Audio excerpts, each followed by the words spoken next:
Hello everybody, this is Toys R Us, and for this special figure showcase we're going to be looking at the Autobot Blurr. What we'll do in this video, we're going to have a look at him in both of his modes so you can decide how you want to display him. We'll have a look at the accessories that come with him and things that you need to be aware of if you're after purchasing one for yourself. And as I'm lucky enough to have a couple of different types of packaging, we'll have a look at the artwork and the battle scenes on the back of that. Before we get started, again I want to thank everybody for their comments and their subscriptions. And please, any feedback is welcome, even if it's negative. That's the only way I can improve this channel. So keep your comments coming, and thank you very much. So here he is, Blurr, originally released in 1986, and of course first seen in the very, very popular animated Transformers the movie. And I'm sure the avid Transformer fan out there is already aware that he's getting another re-release as part of the Studio Series 86 line. So there's a lot of buzz about this character at the moment, and about the figure.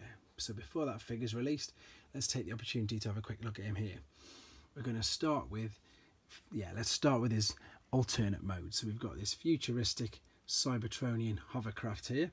Oh, and the arms aren't pushed all the way back there. And this, as a child, I really liked this, and I still do now. I just think it looks so cool, and I think one of the big reasons why kids loved it back in the 80s is because it was like something you've never seen before. I mean, obviously the Autobot cars, you'd seen cars on the road, you'd seen trucks on the road, but you hadn't seen anything like this. So I think that's what the appeal was. And the character was obviously good as well in the cartoon, in the movie, but I just really like that alternate mode. Obviously, if you're going to be displaying in the alternate mode, you really do need this shield. But the shield can get damaged. I'm not going to pull that one off just in case, but you can see you got the two hooks there, so you need to be aware when buying these that the hooks are intact and it just clips to the underside through there, so they can get damaged quite easily. Also, the bit which forms on the back of his head, and of course it's there on the top of the car, so you need to keep an eye out for that. Somebody's put the sticker there on the incorrect place, but it doesn't look too bad from it. And one other thing that you just need to keep an eye out for is sun fade. Because of the different types of plastic, they can actually get a bit of sun fade. And again, with this being an original G1 figure, there's quite a lot of metal in it, so all his legs here are die cast as well, so it can be quite heavy. But again, there is the there is the alternate mode. Absolutely love it. So here is the robot mode. Again, as with all the Generation 1 figures, not very much articulation at all. You can move the shoulders, the legs literally just move at the hips, so there's no other movement at all. The legs are heavy, as I've mentioned, they are die cast, so he does stand very easily, holds his own, even with this all part of the back of the ship on his back. But yeah, if you've got no accessories with him, then I suppose you can display him in the robot mode and it wouldn't really make much of a difference. So it's your choice how you want to display him, but if you've got no accessories, you're probably looking at displaying him in the robot mode.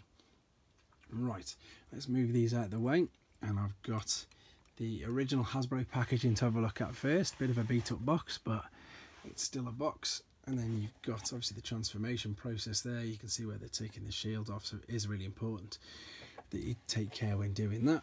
And if we spin it around the back, we've got this battle scene, the very famous sort of 1986 battle scene where you've got the two Titans, you've got Metroplex and Trypticon, and then of course you've got a couple of the Predacons and that around there.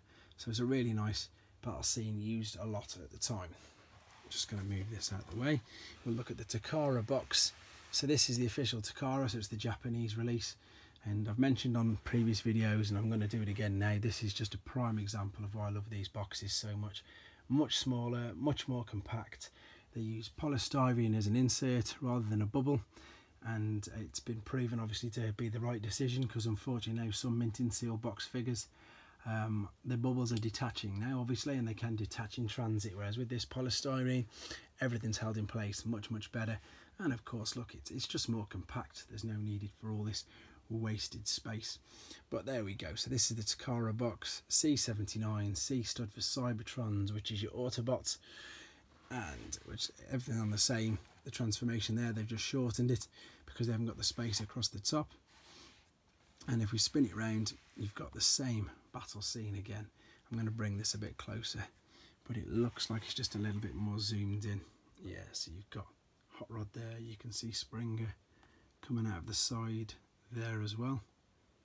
Brilliant battle scene. Brilliant box. Love the Takara boxes.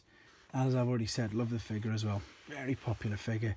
Just about to get a reissue as part of the Studio Series 86 line. Everybody's excited for them. They do look good, so it'll be a good chance, as I say, for them to actually release the figures with this day's technology. So again, everybody's really excited for this, but this is the original one. There he is, 1986 Blurr. Hope you enjoyed looking at him. Hope it brought back some nice memories. And again, please do keep your comments and all your feedback coming through. Thanks very much. Take care.